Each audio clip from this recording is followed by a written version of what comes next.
Buletin Didik 11 September bersama saya Midi Salih. Assalamualaikum dan salam hormat. Menteri Kanan Pendidikan Datuk Dr. Razi Jidin meneruskan sesi libat urus bagi membincangkan perkara berkaitan pengoperasian sekolah di Sarawak. Perbincangan itu diadakan dengan mendengar pandangan daripada guru besar dan pengetua sekolah di negeri itu.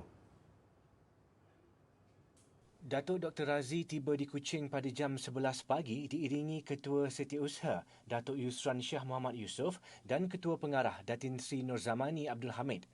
Menurut beliau dalam perkongsiannya di laman Facebook, segala input dan pandangan daripada sesi ini dapat membantu KPM dalam memuktamadkan pelan komprehensif pengoperasian sekolah termasuk bagi negeri Sarawak yang berada di fasa 3 Pelan Pemulihan Negara PPN. Datuk Dr. Razi turut menyatakan penghargaan atas komitmen yang diberikan warga pendidik Sarawak. Semua pandangan dan cadangan yang diberikan akan diteliti dan diperhalusi. Dalam pada itu, sejurus selesai sesi libat urus bersama guru besar dan pengetua, Datuk Dr. Razi meneruskan lawatan seharinya di Kuching, Sarawak dengan meninjau pusat pemberian vaksinasi PPV COVID-19 bagi remaja 16 dan 17 tahun di SMK Matang Jaya. Beliau meluangkan masa hampir setengah jam di PPV tersebut meninjau perjalanan operasi vaksinasi yang dijalankan dan sempat berbual mesra bersama remaja yang sedang menunggu. Sarawak memulakan program imunisasi COVID-19 kalangan remaja berusia 12 hingga 17 tahun pada Rabu lalu yang dilaksanakan secara berperingkat dan memberi tumpuan kepada dua kumpulan sasar. Peringkat awal ialah remaja berusia 12 hingga 15 tahun yang berkomorbid serta remaja berusia antara 16 hingga 17 tahun. Pemberian vaksin bagi remaja berusia 12 hingga 15 tahun yang sihat pula dijadual bermula pada penghujung September. Namun ia bergantung kepada bekalan vaksin yang akan diterima. Program ini bermatlamat untuk memastikan remaja berusia 16 hingga 17 tahun akan lengkap divaksinasi sebelum sesi persekolahan bermula 3 Oktober. Lawatan Datuk Dr. Razi kemudian diakhiri dengan sesi libat urus bersama Jawatankuasa Bencana Negeri Sarawak yang dihadiri Menteri Kerajaan Tempatan dan Perumahan Sarawak, Sim Kui Hian dan Menteri Muda Pendidikan, Sains dan Penyelidikan Teknologi Sarawak, Dr. Anwar Rapai. Menerusi program imunisasi COVID-19 PICK, dijangka seramai 240,000 golongan remaja berusia antara 12 hingga 17 tahun di Sarawak akan mendapat vaksinasi. Ia merupakan antara usaha melindungi mereka daripada pandemik itu sekaligus membolehkan pengoperasian sekolah yang mula dibuka 3 Oktober depan mengikut fasa PPN lebih selamat. Menurut Timbalan Pengarah Bahagian Pembangunan Kesihatan Keluarga Kementerian Kesihatan KKM, Dr. Rokiah Muhammad, ibu bapa atau penjaga disarankan untuk mendaftar anak-anak mereka sebagai tanggungan di aplikasi MySejahtera bagi melayakkan mereka untuk divaksinasi. Jika anak anda mempunyai telefon bimbit sendiri, anak boleh memuat naik aplikasi MySejahtera dan mendaftar terus melalui telefon tersebut. Ibu bapa perlu memastikan dengan guru bahawa nama anak mereka berada dalam senarai penerima sekolah. Jelas Dr. Rokiah hanya remaja yang mempunyai persetujuan bertulis ibu bapa atau penjaga yang sah sahaja akan diberikan vaksinasi. Dalam pada itu, sekiranya ibu bapa atau penjaga tidak dapat menemani anak mereka sewaktu suntikan, wakil perlu mempunyai surat perwakilan kuasa bagi membawa remaja tersebut ke pusat suntikan. Terdahulu, Menteri Kesihatan Khairi Jamaluddin berkata program imunisasi terhadap golongan itu dimulakan di Sarawak. Berikutan, negeri itu telah mencapai nilai ambang vaksinasi melebihi 80% populasi yang telah lengkap dos suntikan vaksin COVID-19. Walaupun begitu, pemberian vaksin kepada golongan tersebut diberi keutamaan kepada mereka yang mempunyai penyakit kronik. Dalam pada itu, di Labuan, seramai 2,593 pelajar berusia 16 dan 17 tahun mula menerima vaksin COVID-19 hari ini sebagai persediaan pembukaan semula sekolah pada 3 Oktober depan. Pengarah Jabatan Kesihatan Labuan, Dr. Ismuni Buhari berkata, vaksinasi itu dilaksanakan di dua pusat pemberian vaksin PPV sedia ada, iaitu di Kompleks Darul Kifayah dan Dewan Kolej Matrikulasi Labuan. Beliau berkata program vaksinasi itu akan diadakan selama 4 hari dengan fasa pertama memberi keutamaan kepada pelajar sekolah sebelum menumpukan kepada remaja yang tidak bersekolah. Fasa kedua nanti akan membabitkan 8,225 pelajar berusia 12 hingga 15 tahun akan bermula minggu hadapan selama 2 minggu. Labuan mempunyai 17 sekolah rendah dan 10 sekolah menengah dengan 99% guru telah menerima vaksin lengkap.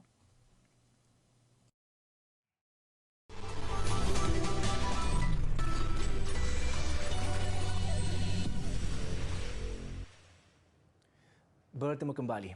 Menteri Kesihatan Khairy Jamaluddin mengumumkan 130,000 remaja bawah 18 tahun di Pulau Pinang akan mula menerima vaksin COVID-19 hujung bulan ini. Remaja terbabit akan diminta hadir bersama ibu bapa bagi mendapatkan kebenaran waris untuk divaksinasi. Kita akan melaksanakan pemberian vaksin kepada golongan remaja. Kebanyakannya kita akan buat di sekolah-sekolah. Kita akan guna sekolah mereka dan murid-murid akan dipanggil mengikut keutamaan yang telah pun kita kenal pasti. Tambah Khairy, program vaksinasi kepada remaja di negeri lain katanya pengumuman akan dibuat pada minggu depan. KKM yakin jumlah populasi 12 hingga 17 tahun iaitu kira-kira 3 juta orang dapat selesai divaksinasi menjelang pembukaan sesi persekolahan pada tahun depan. Suntikan vaksin COVID-19 terhadap remaja boleh diperluas ke negeri lain sebaik imuniti kelompok dalam kalangan penduduk dewasa telah dicapai. Menurut Menteri Sains, Teknologi dan Inovasi MOSTI, Datuk Seri Dr. Adham Baba, suntikan kepada remaja dibolehkan di negeri tertentu selain Sarawak sekiranya ada keperluan. Pendirian kita di JKJAV ialah suntikan vaksin kepada remaja. Kita selesaikan program PIK dulu. PICK iaitu program imunisasi COVID-19 kebangsaan di mana kita perlu capai herd immunity di kalangan penduduk dewasa ya. Tetapi ada negeri-negeri yang tertentu yang boleh kita percepatkan kerana ada keperluan. Okay. Ada kekangan kalau remaja ni? Ada kekangan tertentu Datuk Seri? Kita setakat ini menggunakan satu vaksin saja iaitu vaksin Pfizer untuk remaja ketika ini yang mana kita dapat semua data-data klinikal yang dikatakan selamat, berkesan dan juga berkualiti. Walaupun kita tumpukan kepada remaja yang berumur 17 tahun, 16 tahun dan juga remaja yang ada komorbid.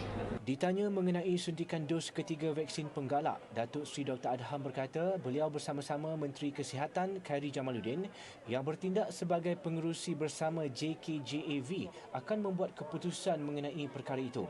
Mengulas mengenai pembangunan vaksin sendiri, jelas beliau pihaknya sedang menyediakan pelan hala tuju dan mengumpul saintis di dalam dan luar negara bagi tujuan itu.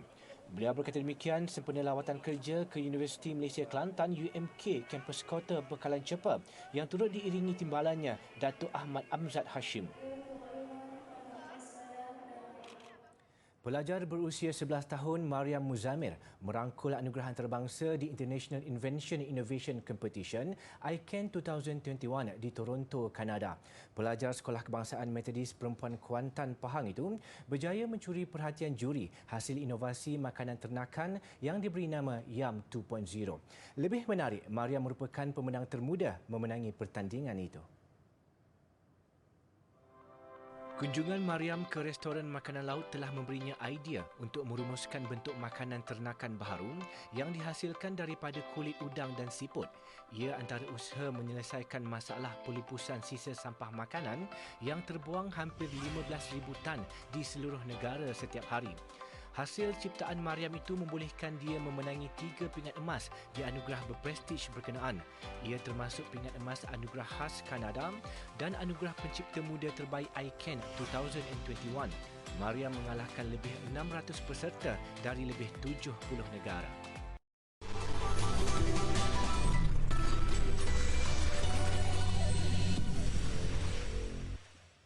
Hampir semua bandaraya di negara ini mempunyai sungai dan sering dikaitkan dengan masalah pencemaran.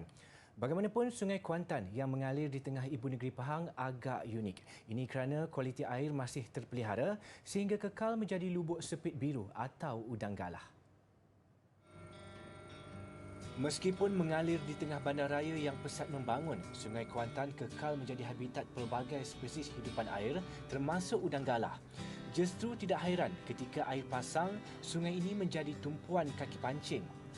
Keadaan itu membolehkan populasi udang galah kekal subur sekaligus menjadi punca rezeki kepada penduduk setempat.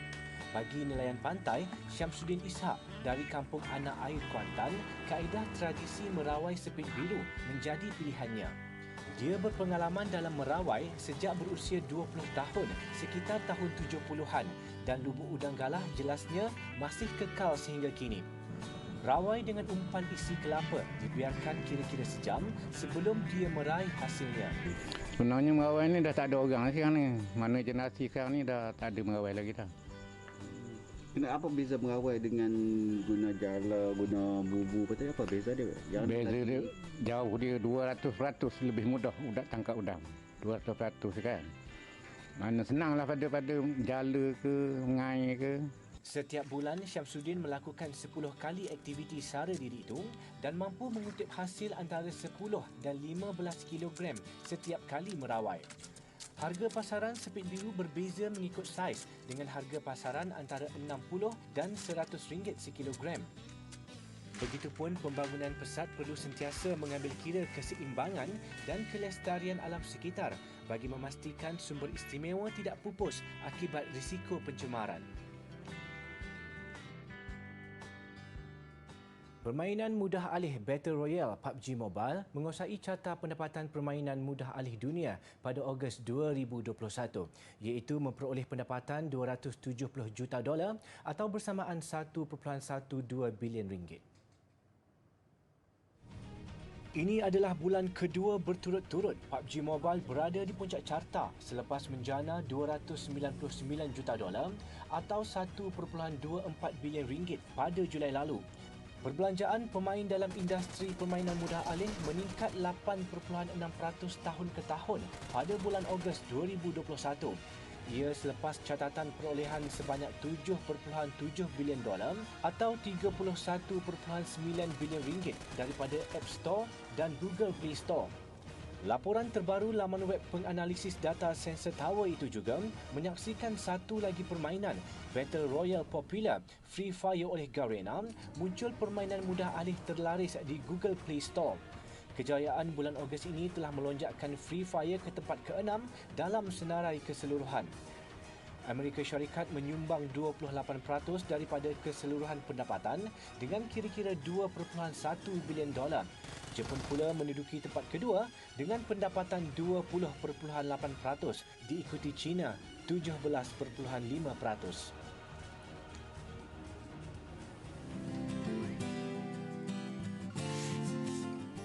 Laporan Suruhanjaya Cobalt yang mengandungi syur-syur bagi penubuhan Malaysia telah dikemukakan kepada Sir Harold Macmillan yang merupakan Perdana Menteri Kerajaan British pada 21 Jun 1962.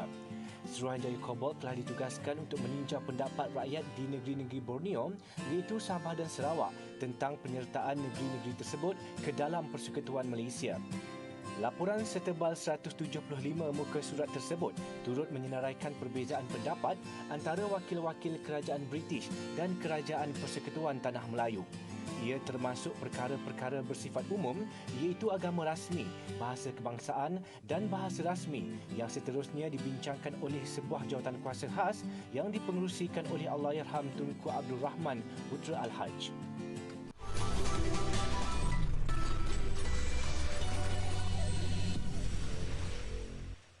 Sukan, saingan bola sepak Liga Perdana. Gelaran juara Liga nampaknya terus terbuka dengan kekalahan Sarawak United FC di tangan Negeri Sembilan FC semalam. Selain dua pasukan itu turut berpeluang memburu kejuaraan, Terengganu FC 2 yang masih memiliki 2 perlawanan dalam tangan.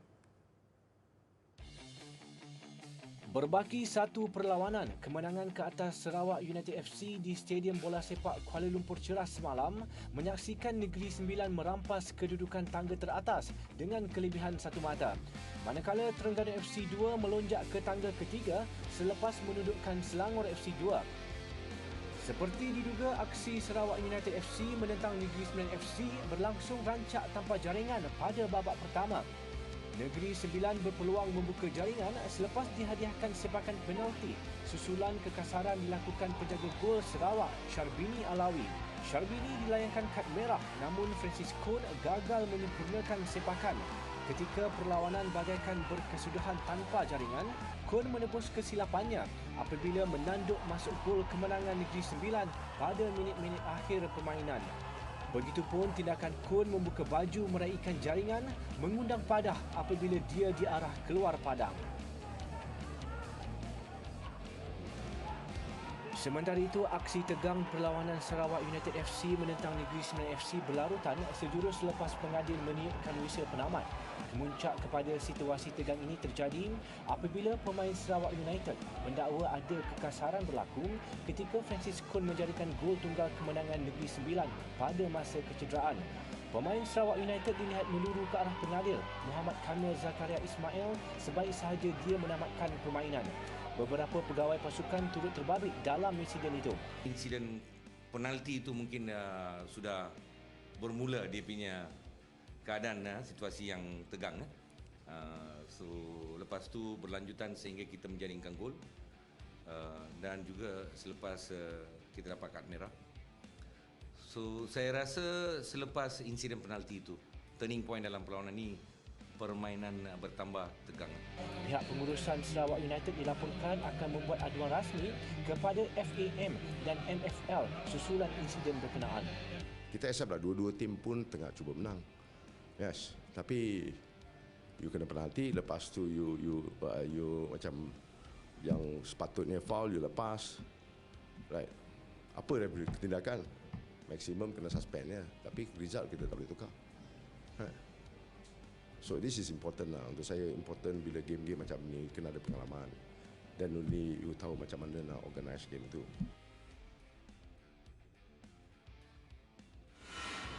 Ketika tumpuan terarah kepada saingan Sarawak Negeri Sembilan, Terengganu FC 2 merancakkan saingan apabila menang besar ke atas Selangor FC 2. Ramzi Sufian memulakan penguasaan TFC 2 apabila membuka jaringan pada minit ke-41.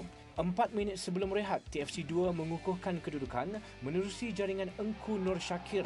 10 minit pada babak kedua, TFC 2 tambah selesa apabila pemain tuan rumah Ahmad Zikri Khalil menjaringkan gol sendiri.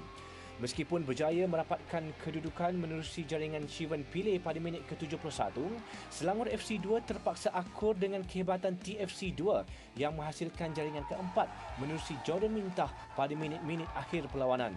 Mengumpul 32 mata, TFC 2 berpeluang untuk bergelar juara dengan memenangi baki 2 perlawanan sambil mengharapkan Sarawak dan Negeri Sembilan tewas pada aksi terakhir mereka.